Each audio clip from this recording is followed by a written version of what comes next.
Gente querida, estamos aqui iniciando mais um papo de graça com todos os que já chegaram aqui. Tem muito mais gente para chegar. Quem for entrando, vá botando o seu like. Quem não é inscrito no canal, se inscreva e aperte o sininho. E quem quiser, compartilhe com os amigos, com os angustiados, com os que não sabem por que as coisas são como são e nunca tiveram nenhuma explicação.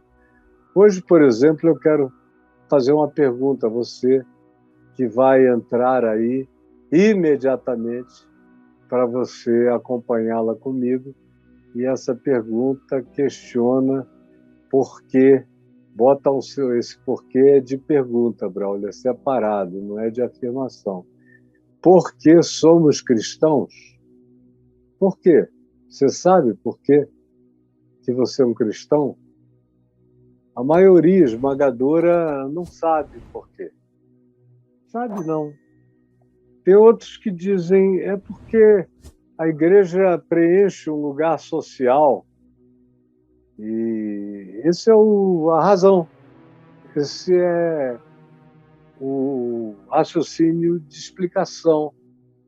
É porque a gente vive numa sociedade tão sem Estado, sem comunidade, sem convívio, tão largados, tão abandonados, tão orfanados, tão meninos de rua, tão mendigos, tão pobres, que algumas igrejas são os melhores clubes, são as melhores congregações, promovem as melhores sociabilizações para pessoas que de outra feita estariam na esquina, na rua, sem esperança, e ali, pelo menos, eles têm uma congregação, um ajuntamento, alguns recebem ajuda, alguns têm algum tipo de ministério que combate as drogas e ajuda o indivíduo a se achar numa comunidade de fé melhor do que tudo que se tem na rua ou na própria família destroçada. E essa é a explicação mais veemente que eu ouço de pessoas do lado de fora. Isso eu ouço de vez em quando, nos programas de televisão onde eu vou, nos podcasts, nos entrevistadores que não são religiosos.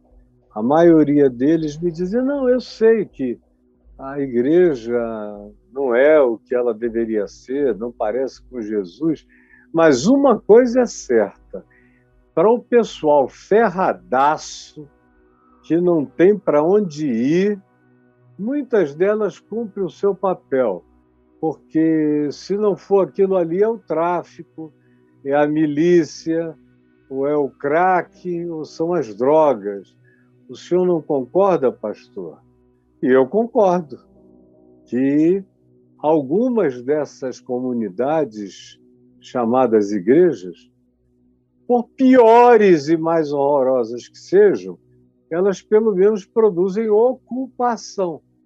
Ocupam o cara de segunda a segunda, com reunião toda noite, reunião para você aprender a empreender, reunião para prosperar, para ganhar dinheiro, reunião para resolver problemas afetivos, com mandingas de fé para o amor, reunião para oração pelos filhos que estão distantes, os casamentos desfeitos, reunião de milagre, de cura divina, e reunião para trazer as melhores ofertas, os melhores dízimos, que afinal, em cada uma dessas reuniões sempre tem a hora longa dos apelos de arrecadação de dinheiro e de fundos, sempre se vendendo a necessidade de Deus.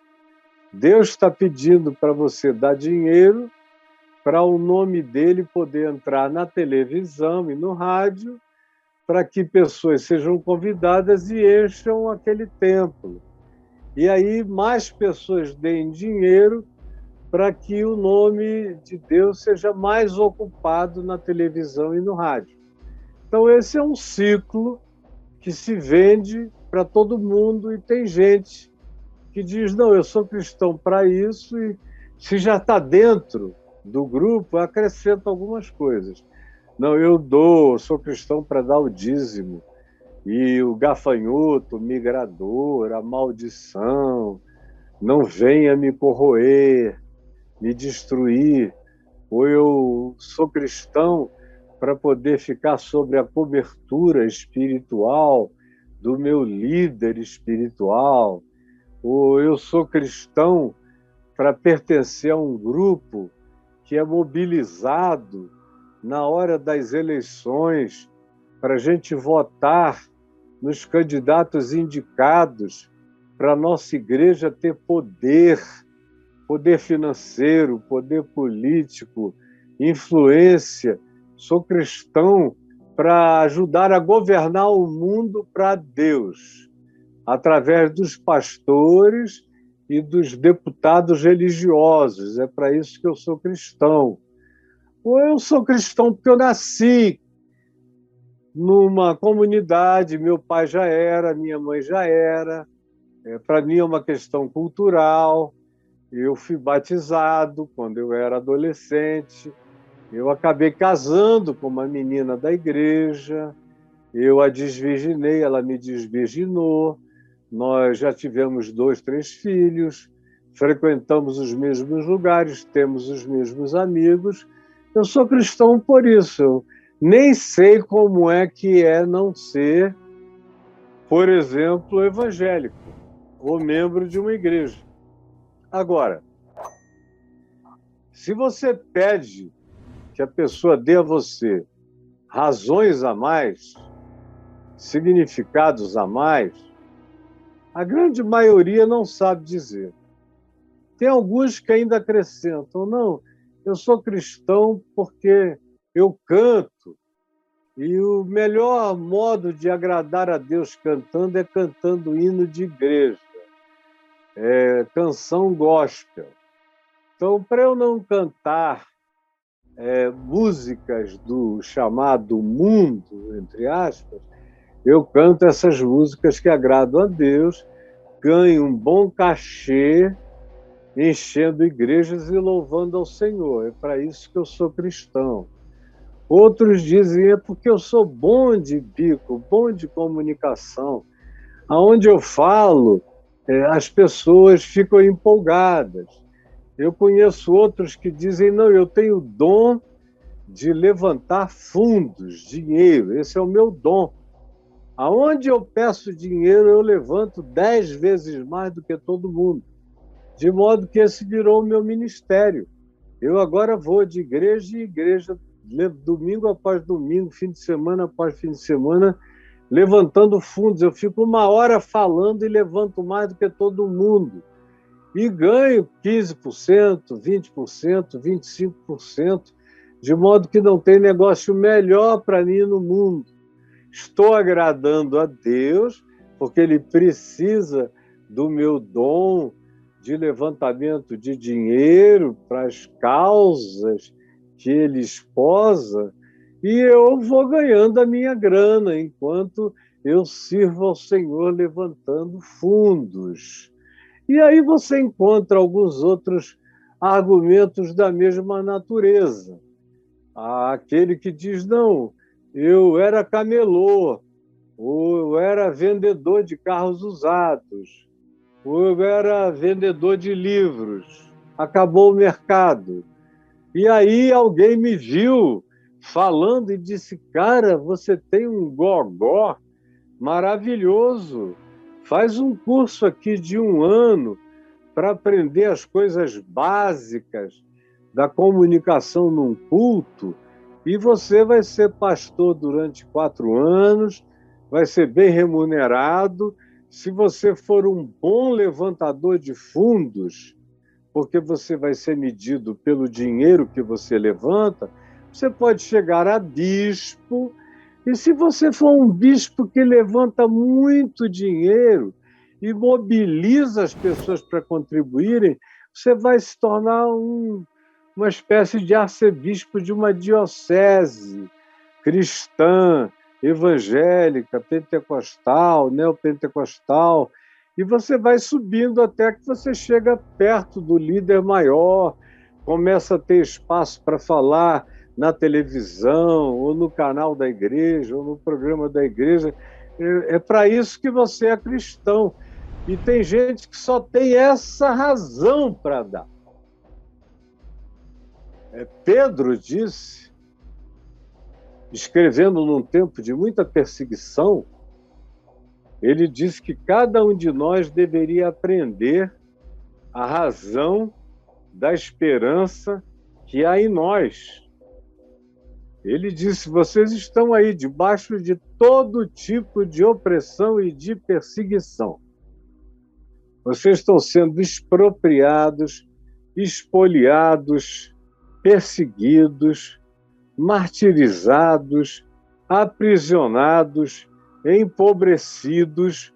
Então, glorifiquem a Deus com esse nome e estejam sempre preparados a dar a razão da esperança que há em vós, a razão da fé, a razão de vocês serem quem são e como são, e a servirem, de servirem a Jesus do modo como vocês servem, com os compromissos inafastáveis, pagando os preços que vocês pagam. Vocês têm que saber a razão. Só que quase ninguém sabe a razão, a não ser essa razão de lógicas religiosas que tem a ver exclusivamente com um amparozinho comunitário, que é melhor estar ali do que no crack, nas drogas, na esquina, ou na prostituição, nisso e naquilo. Então, ali foi a minha salvação, eu vou ficar aqui. Me pedem muito dinheiro, mas eu dou. Eu dava dinheiro para as drogas, dou mais aqui, porque pelo menos é para Deus. E o bolso de Deus é o bolso dos pastores. Eu sei, mas o que eu vou fazer? É só isso que eu tenho, é aqui que eu fico mesmo. E a grande maioria vai levando assim, vai empurrando com a barriga, só Deus sabe o que muitos passam e não têm nem coragem de pensar em qualquer que seja a alternativa. Como você bem sabe. Agora, por que eu sou um cristão? Por que você é? Qual é a razão? Aí, dentre as várias e muitas razões que eu tenho para ser cristão, eu levaria uma semana inteira, provavelmente num curso de 1 hora, 2 horas cada aula, para explicar isso detalhadamente, a maioria. Mas eu vou deixar isso um pouco mais para frente. Hoje, como eu quero concluir no tempo exíguo que a gente tem, eu fui para João 17, que é um dos textos mais explícitos a respeito da razão de sermos discípulos de Jesus e de sermos praticantes do evangelho dele, não do evangelho da igreja, nem das doutrinas das denominações, que em geral já são distorções, falsificações, para não dizer construções, invenções, produções, ficções de todas as naturezas. O que quase não tem é a verdadeira razão da esperança. Nos dias de hoje, especialmente nos últimos 50 anos, isso foi virando algo que não tem absolutamente nada a ver com o que Jesus disse, que era a razão primordial da nossa convicção, da nossa fé, da nossa entrega, do nosso serviço, do nosso salto confiante no abismo. Na nossa prática da loucura do Evangelho, na nossa existência. A maioria não tem a menor ideia. Estão completamente perdidos. Lhes sobrou ou sobraram essas explicações fajutas com as quais eu introduzi, que são desculpas para quem só tem coisa muito pior. Mas não são as razões para quem quer encontrar vida e coisa muito melhor. E assim, Jesus diz, veja em João 17, do verso 6 em diante, quando ele diz, manifestei o teu nome.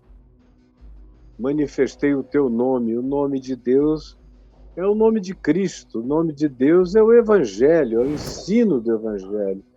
Manifestei o teu nome aos homens, mulheres, seres humanos que me deste do mundo, que tiraste do mundo para mim, que aceitaram ser pescados, ser puxados na tarrafa do teu amor.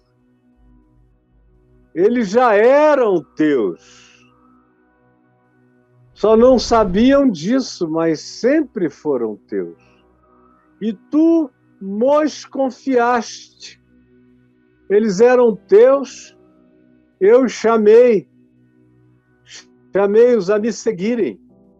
E manifestei e ensinei o teu nome, a tua palavra.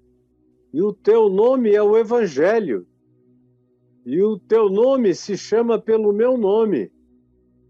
E todos os que já eram teus atenderam com resposta intensa, rápida, confiante, porque tu os entregaste a mim e eles, agora, andando e crendo e aprendendo, têm guardado o Evangelho, a tua palavra que sai da minha boca. Jesus não estava se referindo à leitura da Bíblia, do Gênesis a Malaquias, que nenhum deles tinha lido. Mal conheciam a Torá, o Velho Testamento, não sabiam de nada, eles eram da Galileia dos pagãos, dos gentios. Mas agora, mesmo que eles não soubessem de nada, eles já eram do Pai. Quando Jesus começou a ensinar-lhes a palavra, eles se identificaram com o nome de Cristo Jesus, que é o nome do Pai. E eles já eram do Pai, e ele diz, e tu nos destes, e eles têm guardado a minha palavra, que é a tua na minha boca. Agora, eles reconhecem, eles olham para mim, eles já disseram, tu és o Cristo, Filho do Deus vivo. Eles já disseram, para quem iremos nós? Só tu tens as palavras da vida eterna. Agora eles reconhecem que todas as coisas que me tens dado provêm de ti, que tudo que eu faço, tudo que eu digo, tudo que eu sou é expressão exata do teu ser. Eles reconheceram isso, é por isso que eles dizem que eu sou o Cristo, Filho do Deus vivo, porque eles viram essa identificação unigênita. Porque eu lhes tenho transmitido as palavras que me deste, de bem-aventurança, de perdão, de não juízo, de não vingança, de misericórdia. Ensinei-os a orar, ensinei-os a discrição, ensinei-os o silêncio da oração, ensinei-os a não andarem ansiosos, ensinei-os a confiarem, ensinei-os a não se impressionarem com falsos profetas, ensinei-os a guardarem a tua palavra e a discernirem pelos frutos produzidos nas vidas daqueles que se dizem teus. Sim, eu lhes tenho transmitido as palavras que me deste, e eles as receberam para praticarem, e verdadeiramente reconheceram que eu saí de ti. Como João veio a dizer na primeira epístola dele, no capítulo 1, do verso 1 ao verso 4, quando ele diz: nós vimos, nós apalpamos, nós pegamos, nós contemplamos o verbo da vida, a cara de Deus manifesta em Cristo. E estamos agora compartilhando isso com vocês para que vocês igualmente a ênfase, tenham a mesma intimidade, a mesma comunhão que nós tivemos com ele na primeira geração. Cada nova geração seja uma primeira geração outra vez, na mesma experiência de conhecimento experiencial de Deus, conforme os da primeira geração tiveram. Eles agora reconhecem que todas as coisas que me tens dado provêm de ti, em mim, porque eu lhes tenho transmitido as palavras, o evangelho que me deste, e eles receberam e verdadeiramente conheceram. É conhecimento não teórico, é conhecimento experiencial. Conheceram, não uma teoria acadêmica, experimentaram, viram, apalparam, sentiram, discerniram que saí de ti. E creram que tu me enviaste, que eu não estou aqui de moto próprio. Não vim para aparecer. Não foi escolha minha, fui enviado. É por eles que eu rogo. É por eles que eu rogo. Preste atenção nisso. Essa oração que eu estou fazendo é por esses de agora, é por esses de amanhã, é por todos os que quiserem ser a primeira geração na fé outra vez. Não rogo pelo mundo, mas por aqueles que tu me deste, porque são teus. Muitos deles nem sabem ainda. Como ele disse aqui em cima, eram teus, mas não sabiam que eram teus, até eu lhes ensinar que eles pertenciam a ti. Assim também existem milhões no mundo que são teus e não sabem ainda que são teus. E eu lhes tenho transmitido a tua palavra, e eles creram, e eu oro por eles. Não rogo pelo mundo inteiro, mas eu oro por esses que são teus e também por aqueles que tu vieres a me dar, porque também são teus. Ora, todas as minhas coisas, todas elas, são tuas. E todas as tuas coisas, tudo que tu criaste em qualquer dimensão, plano, perspectiva, em qualquer que seja a realidade conhecida, desconhecida, verificável, ou para além da verificação, da verificabilidade, todas as coisas que são em ti são minhas. Assim como todas as coisas que são minhas são as tuas. E eles, que eram teus, tu mos destes, e neles eu sou glorificado. Neles, desses discípulos. Ele está falando de gente. Aliás, ele não usa a palavra igreja, como a gente usa, nenhuma vez. Ele está falando de gente, de discípulos, de pessoas que compreenderam, que entenderam, que conheceram, que discerniram, que amaram, que se entregaram, que reconheceram Deus nele e reconheceram ele em Deus. E ele diz, é por esses que eu oro. Não estou orando por quem diz que crê em mim, mas vive diferente de tudo, mas sim por aqueles que tu me deste e que dão o fruto de que são teus, pela vida que vivem. Ora, todas as minhas coisas são tuas, as tuas coisas são minhas. E esses que tu me destes e que são meus, e que não lutam contra a tua palavra que eu lhes transmiti, nesses, e somente nesses, e exclusivamente nesses, eu sou glorificado.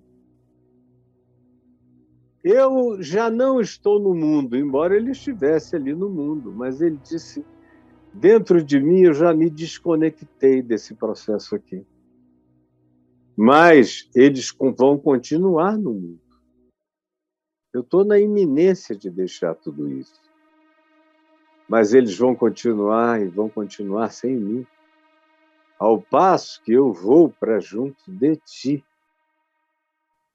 Pai Santo, guarda-os, guarda-os, guarda-os em teu nome que tu me deste, para que eles sejam um, assim como nós. Vocês vejam que a ênfase toda é conhecer Deus, é discernir Deus, é encarnar Deus em Cristo, é se saber intimamente do Pai no Filho, e de estando no Filho, saberem-se mergulhados no Pai e mergulhados no amor do Pai, no amor do Filho, que são uma coisa só, porque Jesus já dissera aqui antes, eu e o Pai somos um, quem me vê a mim vê o Pai, como dizes tu, mostra-nos o Pai, não crês que eu estou no Pai, que o Pai está em mim? As palavras que vos tenho dito, não as digo por mim mesmo, mas o Pai que permanece em mim, faz as suas obras. Esses são os cristãos, esses são os discípulos. Isso não tem nada a ver com essa coisa aí, com as agremiações religiosas. Tem a ver com uma relação existencial, experiencial, de gente que come Deus, vive Deus, lambe Deus, se alimenta de Deus, pensa a partir da mente de Cristo e dos referenciais que moldam a inteligência, o pensamento de todo aquele que crê no Evangelho e o pratica com alegria.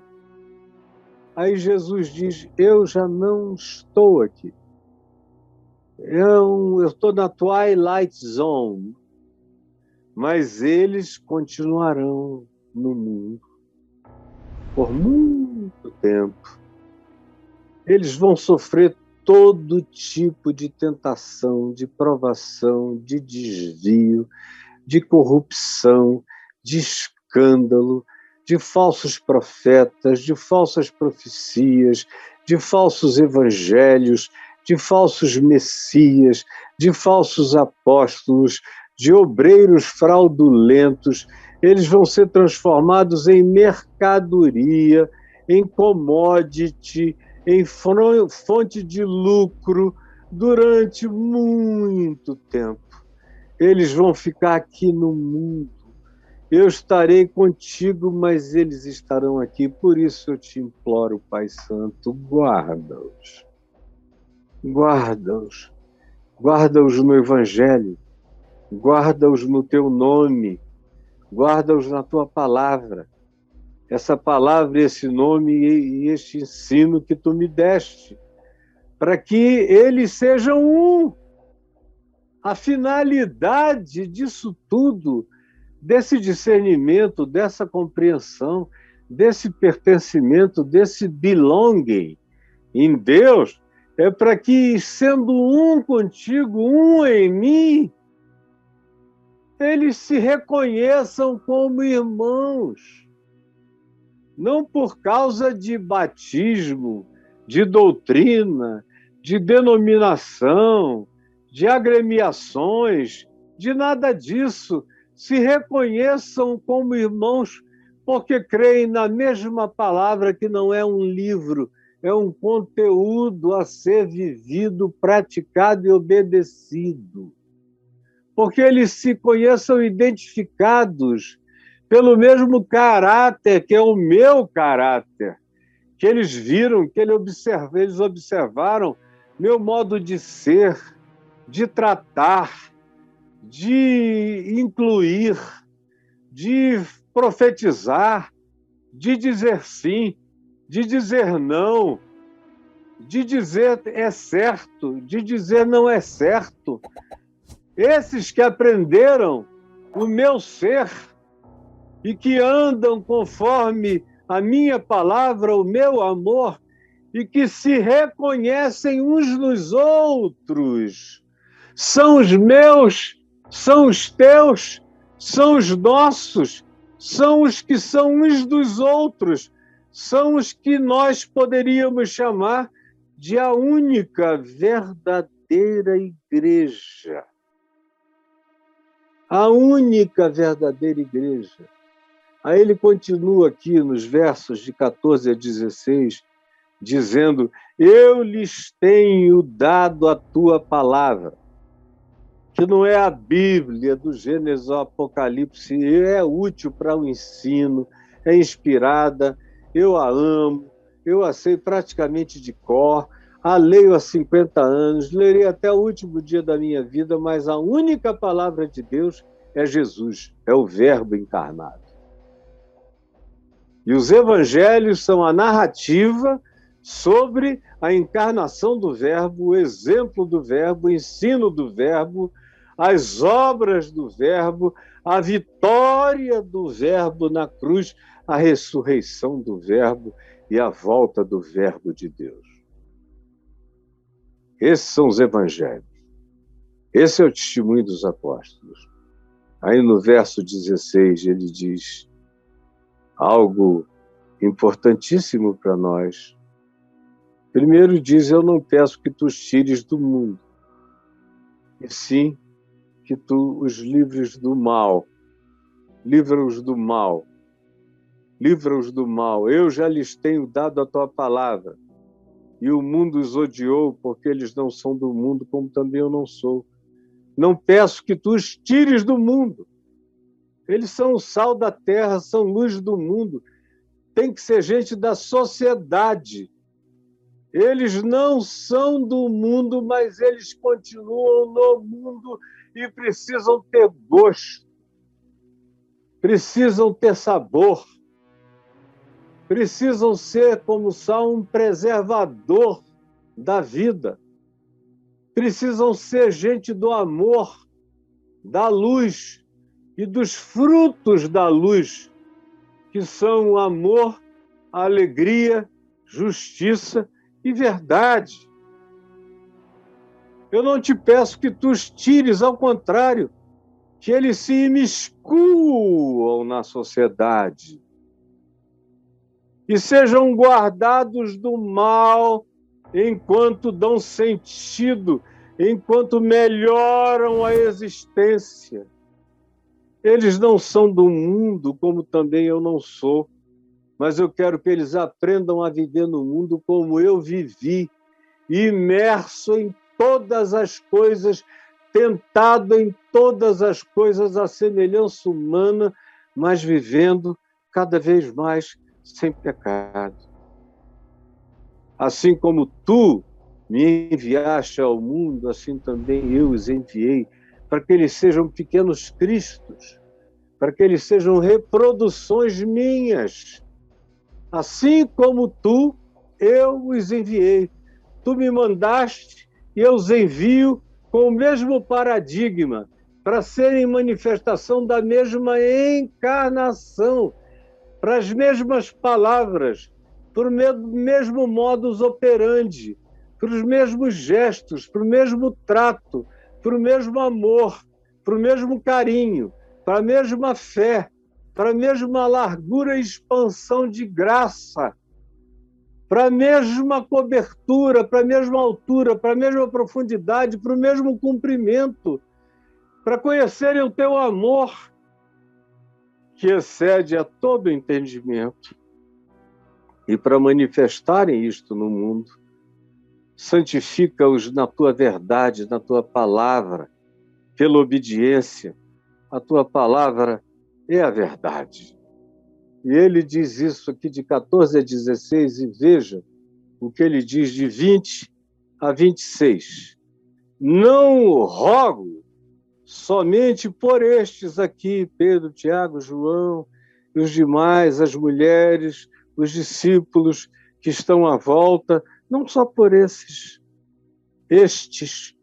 mas também por aqueles, pelo Caio, pelo Carlinhos Queiroz.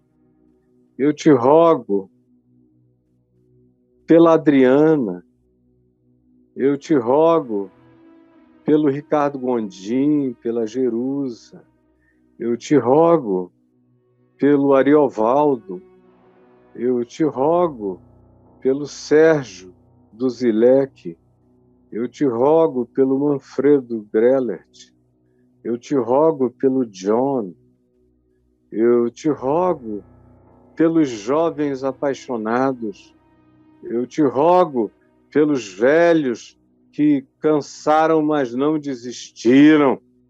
Eu te rogo por esses que mantêm o teu testemunho vivo na sua geração, no seu mundo. Eu te rogo em favor deles.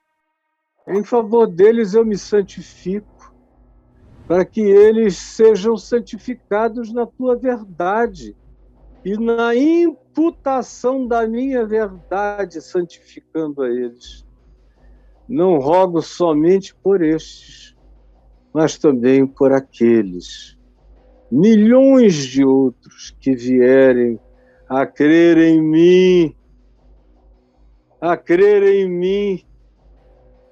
através do testemunho deles, crer em mim por intermédio da palavra, da mesma palavra, que não tenha tido alterações, que seja anunciada, vivida, pregada, encarnada, gestuada, geração após geração, repetindo o evangelho da primeira hora, da primeira geração. Para que vós igualmente tenhais comunhão conosco, como disse João na primeira epístola que eu citei, a fim de que todos, de qualquer geração, de qualquer tempo, de qualquer hora, se tornem um. Agora, para se tornar um, tem que ter essa unidade, que Paulo chama de unidade de fé, significando que a gente olha para Jesus do mesmo jeito, sem invenções. Tudo que a gente não tem no cristianismo é unidade de fé. São muitos Jesuses, muitos deuses, muitas fezes, muitas crenças. Mas a fé original, a fé pura, simples, a fé não sistematizada, a fé não dogmatizada, a fé na sua expressão mais genuína, mais original, mais descomplicada, morreu no coração de quase todos.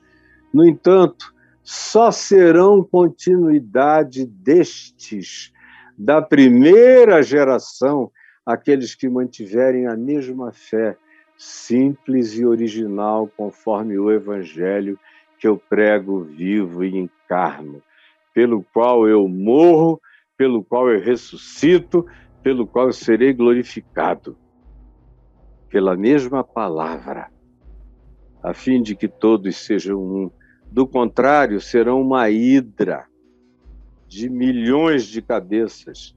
Serão como uma besta que emerge do mar ou da terra como falso profeta, cheio de muitas cabeças e de muitos interesses, aonde a cabeça, a mente de Cristo, não tem nenhuma primazia sobre eles. Por isso eles têm o nome de igreja, mas eles não são cristãos, não são teus filhos, não andam no teu amor, não conhecem que tu és o Pai, não sabem como o Pai é, te tratam como se tu fosses um diabo. Mas, ao contrário, aqueles que tu me deste têm que ter essa convergência de unidade para que sejam um. Não precisam andar juntos, eles têm que ter a mesma consciência.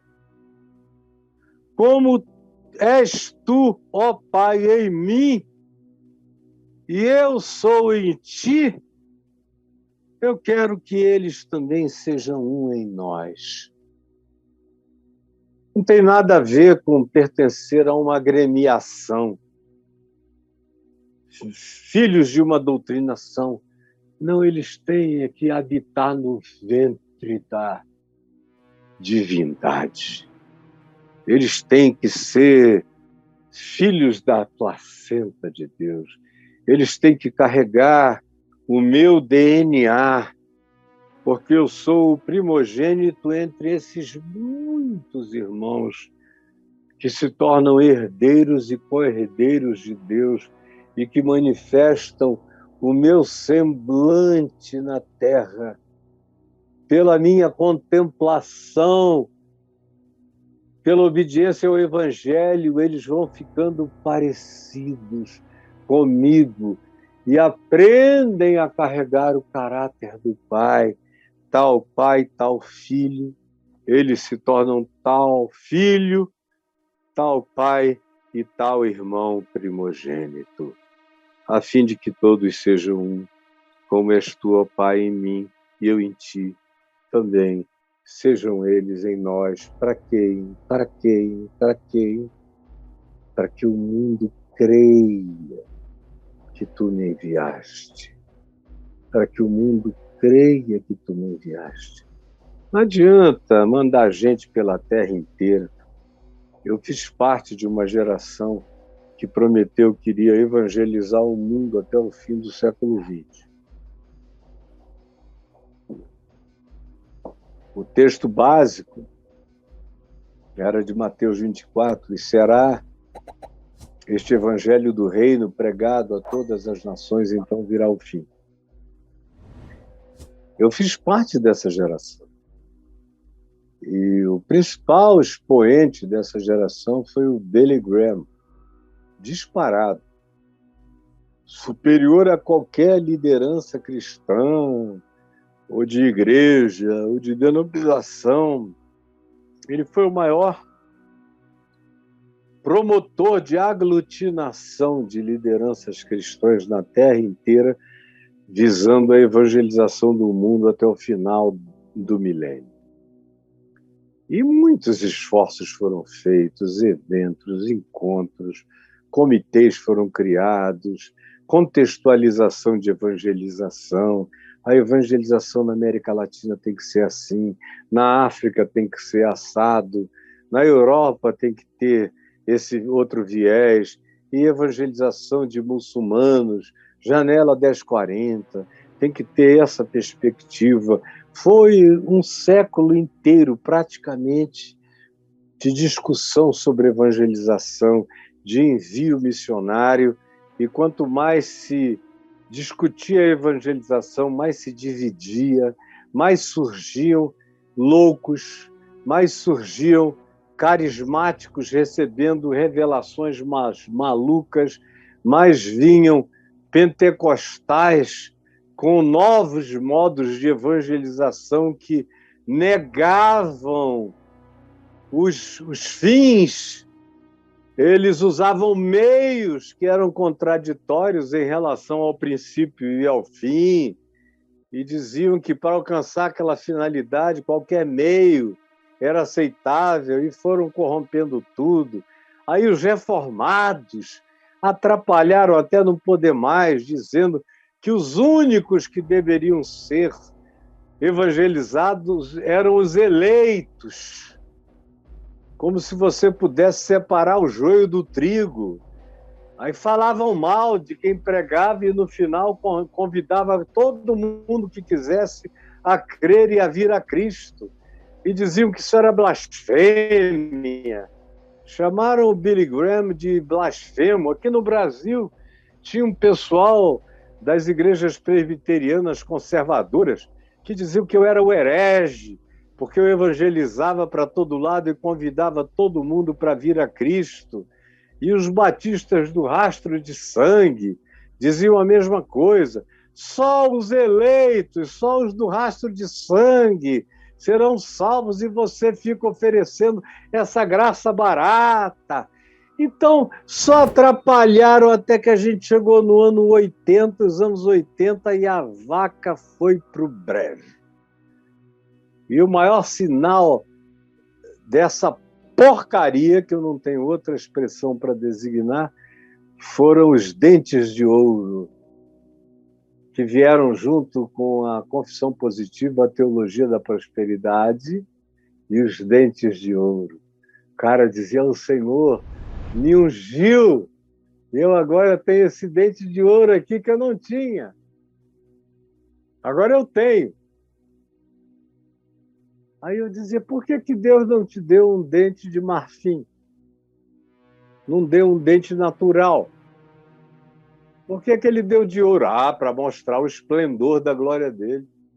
Eu digo: então Jesus devia ser chamado de João Crisóstomo, que significa o boca de ouro, porque era um dos maiores oradores da antiguidade, era gago, venceu a gagueira falando sozinho nas praias, com pedrinhas na boca, até que ele conseguiu vencer a gagueira e se tornou um dos maiores oradores do cristianismo e acabou sendo chamado de João o Crisóstomo, o que tinha a boca de ouro.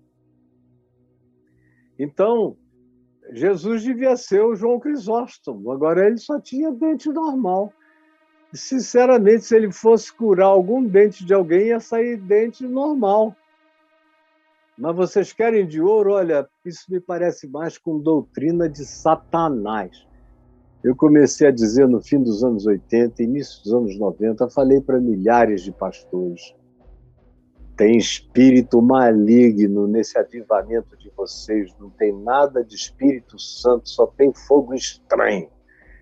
Eles ficavam loucos, mas como o povo todo me amava, eles não falavam nada, porque fariseu não se levanta contra a maioria, nem contra uma população imensa te apoiando. Eles são hipócritas bastante para não fazerem objeção a quem tem a maioria com ele. Mas aí, na década de 80, a divisão se manifestou para todos os lados, aí ódio, guerra, gangsterismo, pastor mandando bater, matar, sequestrar, fazer o cara transferir campo, transferir meios, recursos, um para o outro, abdicar das igrejas que tinham criado e começado. Começou aquela máfia. Quando eu e alguns amigos organizamos a Associação Evangélica Brasileira, era a minha última tentativa, era a minha última cartada humana, dizendo: vamos tentar fazer isso. Se isso não der certo, minha gente, olha, eu estou indo, para mim não vai dar para ficar, porque o Evangelho não está aqui, e isso aqui não tende a melhorar, só tenderá a piorar. Eu não quero fazer parte disso. 10 anos depois, estava claro que eles não queriam a verdade.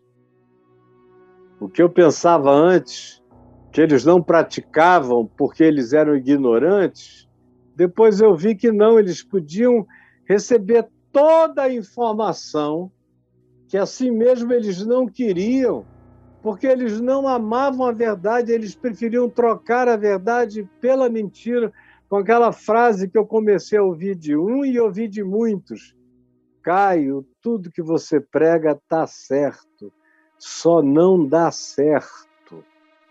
E foi assim que eles foram indo embora e que a coisa foi ficando do jeito que ficou, e não há como se negar. Mas olha só o que Jesus nos diz aqui, nesse final do verso 20 ao verso 26, como ele fala: para que o mundo creia que tu me enviaste. Eu lhes tenho transmitido a glória que me tens dado, para que sejam um como nós o somos. Para que eles sejam como nós, eu e tu. Para que ninguém se sinta competindo um com o outro, nem tentando anular as obras, os feitos um do outro, como a gente vê. Eu conheço uma quantidade enorme de pessoas que, enquanto eu estava no alto, no topo, na crista da onda, eles não abriam a boca sem dizer que tinham aprendido aquilo comigo. Depois de 30 anos, 40, 50 anos, quando eu deixei de ser a referência, eles me repetem o dia inteiro e me escondem.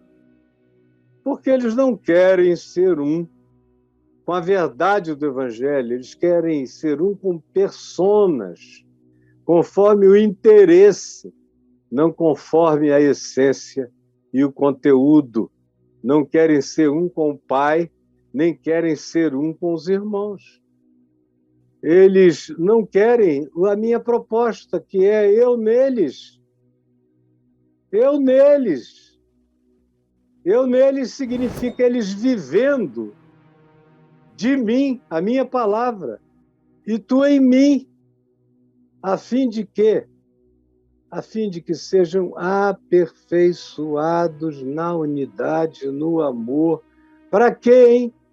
Para que o mundo conheça que tu me enviaste e os amaste como também amaste a mim. Sem amor, sem reverência mútua, sem respeito ao Evangelho, sem obediência a Cristo Jesus, sem temor e tremor, sem fé singela, sem a priorização do amor, honrando-nos uns aos outros e preferindo-nos em honra uns aos outros. A gente pode pregar o dia inteiro, comprar televisões e rádios, não vai acontecer nada, nós só vamos piorar a terra. Olha, nós nunca tivemos tantas rádios, tanta promoção, tanta divulgação, televisões compradas, horários comprados, gente falando de dia e de noite esse nome Jesus, que parece mais um catarro, parece mais uma gosma na boca de um monte de gente, parece mais uma remela, parece mais um catarrão verde escorrendo boca abaixo, parece uma nojeira, parece um vômito, parece a cena de porcas que foram se revolver na lama e de cães que foram beber o próprio vômito. É isso que se apresenta como evangelho diante da terra, diante do mundo.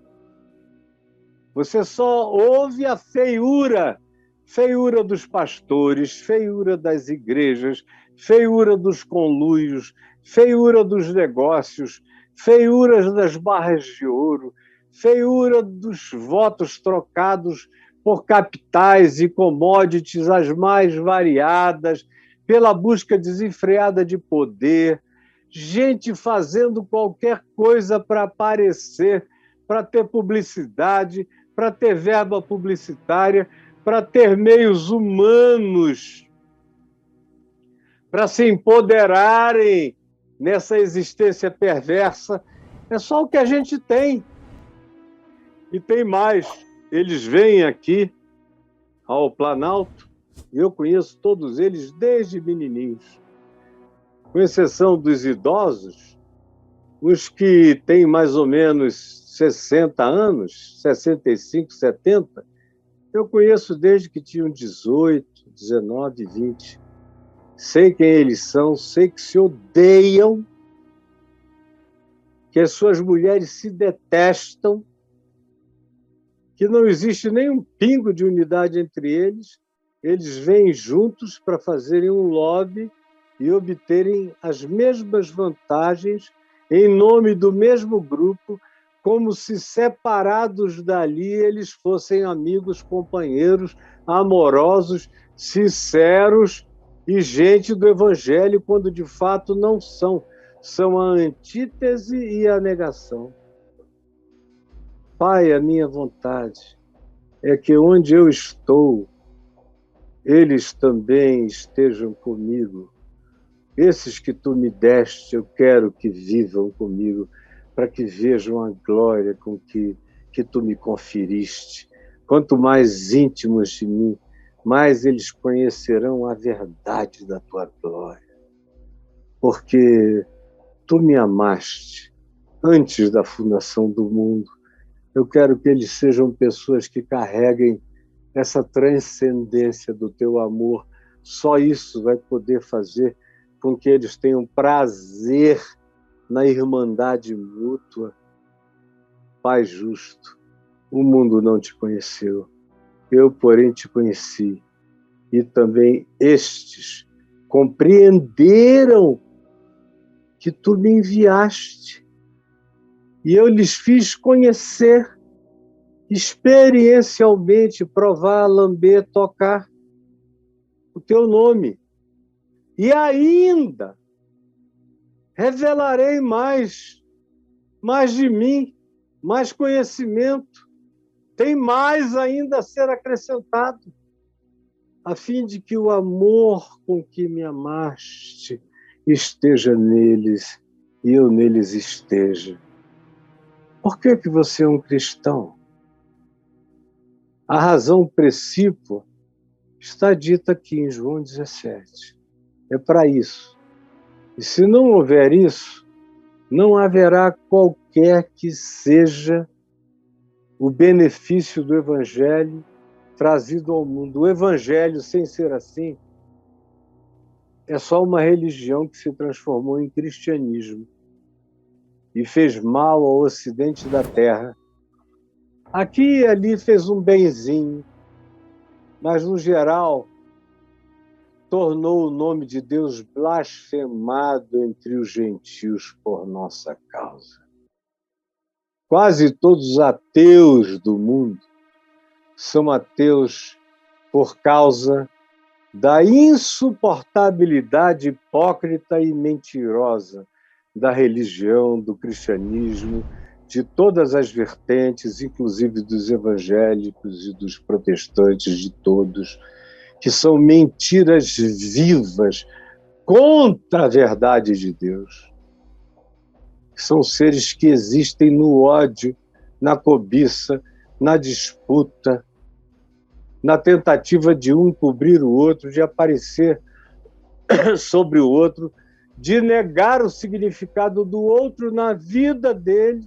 Quem puder esconder qualquer coisa de bem que tenha recebido de alguém, esconde, porque parece que querem ser gente sem umbigo, que não tiveram cordão umbilical, que não nasceram de uma placenta de alguém ou de alguns que no Evangelho os pariram na intenção de que alguma coisa boa fosse gerada, mas geração após geração a egolatria toma conta das pessoas e cada um se divorcia de Jesus, dos evangelhos, dos apóstolos e do melhor das gerações que os precedeu e de qualquer bem que eles pudessem ter auferido, mas fizeram questão de dar de mão, porque não dava dinheiro, nem poder,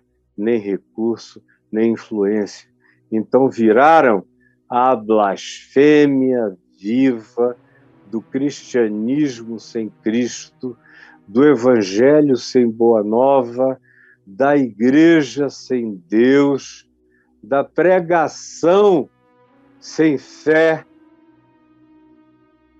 e do testemunho que só exalta o poder humano e não tem alegria na humildade simples de uma vida modesta, cheia de amor, de pureza e do Espírito Santo.